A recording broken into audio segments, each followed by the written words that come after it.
తాకట్టులో ఉన్న బంగారాన్ని విడిపించి ఆ రోజు ఆన్లైన్ రేటుకే మేము కొంటాం. Sharma gold company. నమస్కారం. సుమన్ టీవీ ప్రేక్షకులకు శ్రీ క్రోధినామ సంవత్సర ఉగాది శుభాకాంక్షలు. తెలుగువారికి ఎంతో ఇష్టమైన పండుగ ఉగాది. షడ్రుచుల సమ్మేళనమైన ఈ ఉగాది పండుగ నాడు ద్వాదశ రాశుల వారికి ఏ రకంగా ఉండబోతుంది, నవనాయకుల ఫలితాలు ఎలా ఉన్నాయి, మొత్తంగా ఉగాది పంచాంగమును వివరించేందుకు మనతో పాటు ఉన్నారు ప్రముఖ జ్యోతిష్య పండితులు బ్రహ్మశ్రీ నందిపట్ల శ్రీహరి శర్మ గారు. గురుగారు నమస్కారం అండి. వాగర్థావివ సంపృక్తౌ వాగర్థ ప్రతిపత్తయే జగతః పితరౌ వందే పార్వతీ పరమేశ్వరౌ. సదాశివసమారంభాం శంకరాచార్య మధ్యమాం అస్మదాచార్య పర్యంతం వందే గురుపరంపరాం. ఆదిత్యాయ చ సోమాయ మంగళాయ బుధాయ చ గురుశుక్రశనిభ్యశ్చ రాహవే కేతవే నమః. గురుగారు ముందుగా మీకు క్రోధినామ సంవత్సర ఉగాది శుభాకాంక్షలు. మీకు వీక్షించేటువంటి సుమన్ టీవీ ప్రేక్షకులు కూడా క్రోధినామ సంవత్సర శుభాకాంక్షలు. గురుగారు, ఈ క్రోధినామ సంవత్సరంలో ద్వాదశ రాశుల వారికి, అందులో ముందుగా మేషరాశి వారికి ఏ రకంగా ఉండబోతుంది, నవనాయకులు ఎలా ఉన్నారు వారికి? క్రోధినామ సంవత్సరం పేరులోనే క్రోధి అనేటువంటిది అర్థం వస్తుంది, అంటే కోపాన్ని కలిగిస్తుంది, కోపము. దీనికి తగ్గట్టుగా ఈ క్రోధినామ సంవత్సరానికి రాజు కుజుడు, మంత్రి శని. గమనించుకున్నట్లయితే ఈ కుజ శనులకు ఎప్పుడు కూడా వైరం ఉంటుంది. అంతరిక్షంలో మనకు గ్రహ సంచార రీత్యా శని కుజులు కలిశారు అని అంటే యుద్ధ వాతావరణం మెలుకుంటుంది అని శాస్త్ర ప్రకారం మనకు చెప్పబడి ఉంటుంది.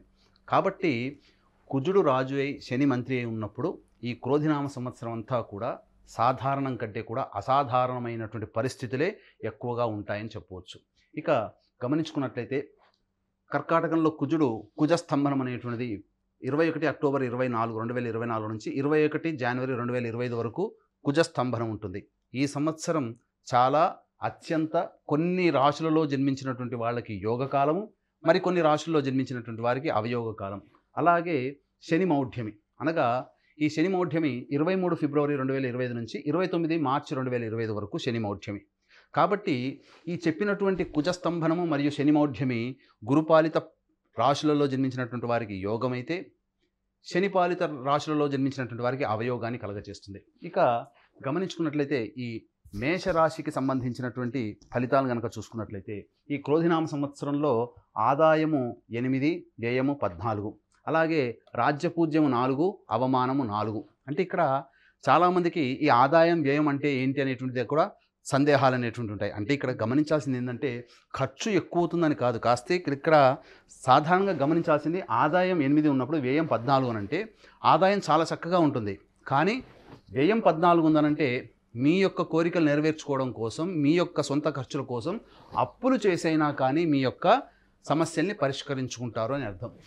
ఇక రాజ్యపూజ్యం 4, అవమానం 3 అంటే 3 చోట్ల అవమానపడతాము, 4 చోట్ల గొప్పగా వెలిగిపోతామని కాదు అక్కడ అర్థం. రాజ్యపూజ్యం అంటే మీ యొక్క అభ్యున్నతిని, మీ యొక్క పురోగతిని, మీ యొక్క వృద్ధిని చూసి సంతోషపడేవాళ్ళు నలుగురైతే, లోపల మీ యొక్క అభివృద్ధిని చూసి కులిపోయేవాళ్ళు ఈ యొక్క ముగ్గురు ఉంటారని అర్థం. కాబట్టి అన్ని రకాలుగా ఈ సంబంధించినటువంటి మేషరాశి ఫలితాలన్నింటినీ తెలియజేసుకుందాం. ముందుగా ఈ మేషరాశికి చూసుకున్నట్లయితే మేషరాశికి ద్వితీయంలో గురువు, షష్టమంలో కేతువు, అలాగే ఏకాదశంలో శని, ఇక్కడ వ్యయంలో రాహు.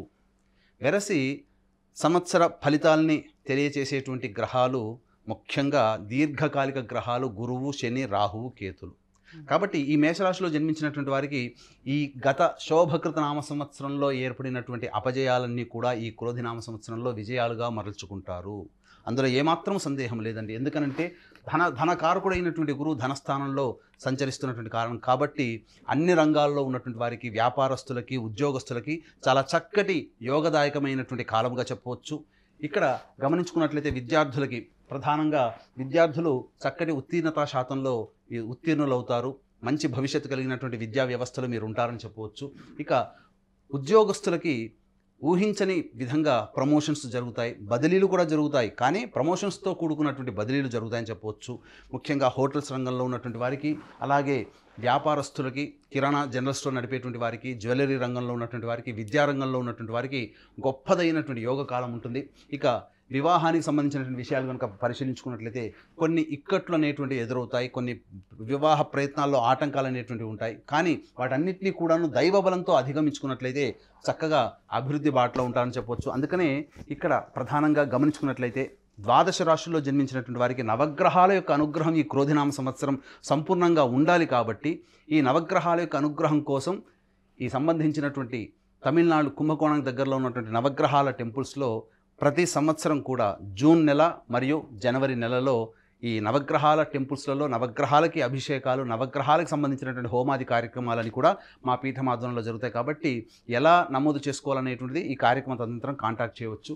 ఇక గమనించుకున్నట్లయితే ప్రధానంగా కుంభరాశిలో శని సంచారం జరుగుతూ పంచమ స్థానాన్ని అలాగే అష్టమ స్థానాన్ని వీక్షణ చేయడం, అలాగే రాశిని కూడా వీక్షణ చేయడం, ఈ యొక్క శని ప్రభావం అనేటువంటిది ఇబ్బందికర పరిస్థితులు అనేటువంటివి ఉంటాయి. కొన్ని ప్రయత్నాలు చేసినప్పటికీ ఆటంకాలు అనేటువంటివి ఉంటాయి. ఎలా ఉంటాయనంటే మీరు ఎక్కాల్సిన బస్సుకి మీరు బయలుదేరారనుకోండి, బస్టాండ్కి రాగానే ఇప్పుడే వెళ్ళిపోయిందండి బస్సు అని చెప్తున్నా. అంటే అతి కొద్ది ప్రయత్నంలోనే మన యొక్క ఫలితాలన్నీ చేజారిపోతూ ఉంటుంటాయి. కాబట్టి జాగ్రత్తగా దైవానుగ్రహాన్ని పొందే ప్రయత్నం చేసుకుంటూ ముందడుగు వేసినట్లయితే చాలా మంచిదని చెప్పవచ్చు. ఇక ఈ మేషరాశి వారికి అద్భుతమైనటువంటి కాలము. కుజుడు కర్కాటక రాశిలో స్తంభించి ఉండడం, ఈ 21 అక్టోబర్ 2024 నుంచి 21 జనవరి 2025 వరకు.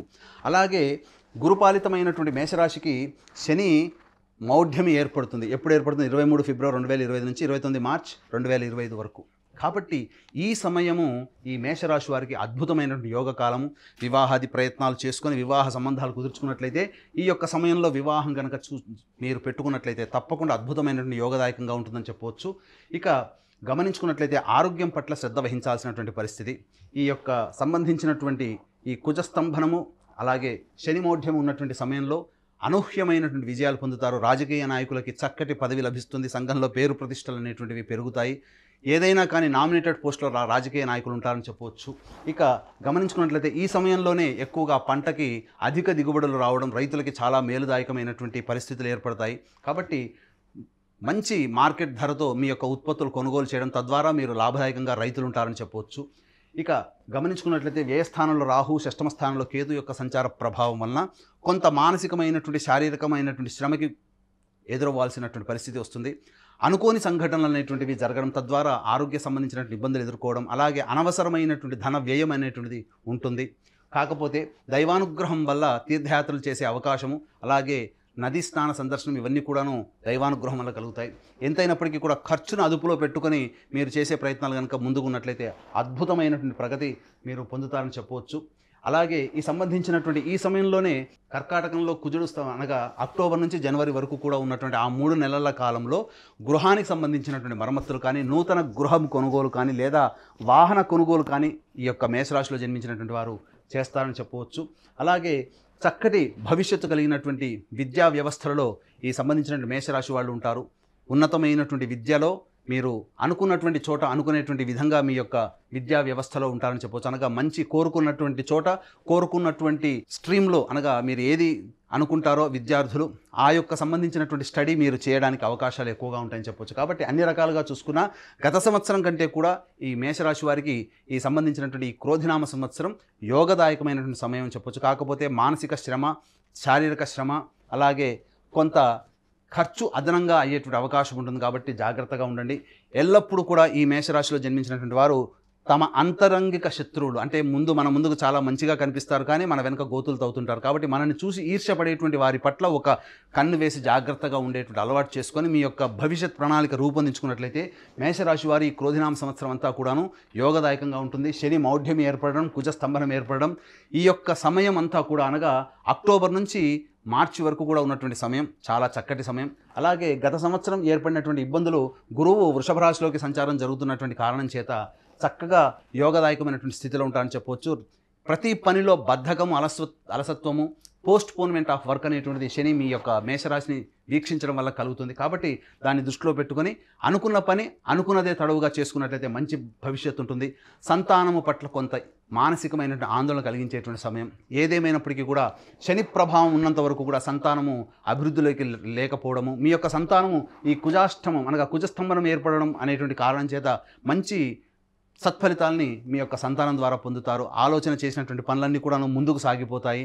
అలాగే ఈ యొక్క అక్టోబర్ వరకు కూడా, ఏప్రిల్ నుంచి అక్టోబర్ వరకు కూడా నిర్ణయాలు పెద్దవాళ్లతో చర్చించి కనుక మీరు ముందుకు తీసుకున్నట్లయితే తప్పకుండా ఆనందకరమైనటువంటి జీవితాన్ని పొందుతారని చెప్పడంలో ఏమాత్రం సందేహం లేదు. గురువుగారు, ద్వితీయ స్థానంలోని గురువు అలాగే లాభస్థానంలోని శని ఉన్నారు కాబట్టి వీళ్ళకి తిరుగుండదు అని చాలామంది అనుకునేటువంటి మాట. కానీ శని వల్ల కాస్త ఇబ్బందులు ఉంటాయని మీరు చెప్తున్నారు. అదేవిధంగా స్త్రీలకు ఏ రకంగా ఉండబోతుందో కూడా తెలియజేయండి. స్త్రీలకి, విశేషించి స్త్రీలకి యోగదాయకమైనటువంటి సమయంగా చెప్పవచ్చు. మేషరాశిలో జన్మించినటువంటి వారు, అనగా ఈ మేషరాశిలో అశ్విని, భరణి 4 పాదాల వారు, కృత్తిక 1వ పాదం వారు, మొత్తం 9 పాదాల వారు మేషరాశిలోకి వస్తారు. కాబట్టి స్త్రీలు ముఖ్యంగా మీ మాటకి విలువ పెరుగుతుంది. కుటుంబ స్థానంలో గురువు సంచారం చేస్తున్నటువంటి కారణం చేత మీరు ఇంటి పెద్దగా వ్యవహరించేటువంటి అవకాశం ఉంటుంది. అలాగే షష్టమందు కేతువు, వ్యయమందు రాహు ఉండడం వల్ల కొంత వ్యయ ప్రయాసలు కూర్చి కుటుంబ బాధ్యతలను ఎత్తి మీద వేసుకొని ప్రయత్నించాల్సినటువంటి పరిస్థితి. తద్వారా మీకు కొంత శారీరక అనారోగ్యం చేసేటువంటి అవకాశాలు ఉంటాయని చెప్పవచ్చు. మీకు సంఘంలో కీర్తి ప్రతిష్టలు పెరుగుతాయి. మీ పుట్టింటి తరపున వారి యొక్క ఆరోగ్యం అనేటువంటిది మీకు కొంత మానసికమైన ఆందోళన కలిగిస్తుంది.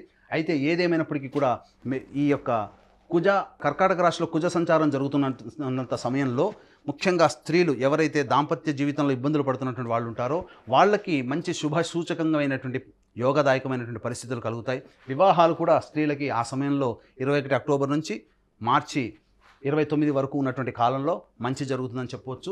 ఇక వృత్తి ఉద్యోగాలలో మీకు ఈ 23 ఫిబ్రవరి 2025 నుంచి 29 మార్చి 2025 వరకు ఉన్నటువంటి సమయం వృత్తి ఉద్యోగాలలో రాణింపు అనేటువంటిది ఉంటుంది. తద్వారా మీకు మంచి భవిష్యత్తు కలుగుతుంది. ఇక ఎవరైతే సంతానం కోసం ఎదురు చూస్తున్నటువంటి స్త్రీలు ఉంటారో చక్కటి ద్వితీయార్థం, అనగా అక్టోబర్ లోపల డెలివరీ అయినటువంటి వాళ్ళకి స్త్రీ సంతానం కలిగినట్లయితే, అలాగే అక్టోబర్ తర్వాత పురుష సంతానం కలగడానికి అవకాశాలు ఎక్కువగా ఉంటాయని చెప్పవచ్చు. గురుగారు, మరి ప్రతికూల పరిస్థితులను అధిగమించి అనుకూలమైనటువంటి పరిస్థితులను పొందాలి అని అంటే ఎటువంటి పరిహారాలను పాటించాలి? అలాగే వీరికి అనుకూలమైనటువంటి వారము, రంగు ఏంటి? గమనించుకున్నట్లయితే మేషరాశి వారికి అదృష్ట సంఖ్య 9, అనుకూలమైనటువంటి రంగు పసుపు, ఎరుపు, తెలుపు కూడా. ఇక సంబంధించి చూసుకున్నట్లయితే ముఖ్యంగా ఈ మేషరాశి వారికి సమస్యలు ప్రతి రాశి వారికి ఉంటాయండి. సమస్యలు ఉంటాయి, సంతోషము ఉంటుంది. ఎప్పుడు కూడా సంవత్సరం అంతా ఒకరికి ఆనందం, సంవత్సరం అంతా ఇంకో రాశి వాళ్ళకి దుఃఖము, అట్లాంటిది ఏమీ ఉండదు. కాకపోతే సమయాలు మనకు అనుకూలంగా లేనప్పుడు జన్మజాతకరీత్యా ఉన్నటువంటి వాటికి సంబంధించినటువంటి కూడా బేరీజు వేసుకొని మనకు అనుకూలంగా లేని సమయంలో మనం ఇబ్బందులు పడుతున్నప్పుడు దైవానుగ్రహాన్ని పొందే ప్రయత్నం చేసుకోవాలి. కాబట్టి ఈ మేషరాశి వారు ప్రధానంగా ప్రతి మంగళవారం రోజున సుబ్రహ్మణ్య స్వామికి ఆవు పాలు, ఆవు నెయ్యి, తేనె ఈ మూడిటితో అభిషేకం జరిపించి చలివిడి నైవేద్యంగా పెట్టండి. లేకపోతే జంటనాగుల పాము ఉన్నటువంటి విగ్రహం ఉంటుంది, ఆ విగ్రహానికైనా అభిషేకము చలివిడి నైవేద్యంగా పెట్టండి. ఇక ప్రతిరోజు కూడాను దత్త అష్టకం, కాలభైరవ అష్టకం రోజుకి 3 సార్లు మీరు పఠించినట్లయితే మీకు తప్పకుండా ఆ రోజుకు వచ్చేటువంటి ఇబ్బందులన్నీ తొలగిపోతాయి. చెప్పిన విధంగా మీకు సమస్య వచ్చినప్పుడు సుబ్రహ్మణ్య స్వామిని అర్చించండి, చాలా మంచి జరుగుతుందని చెప్పవచ్చు.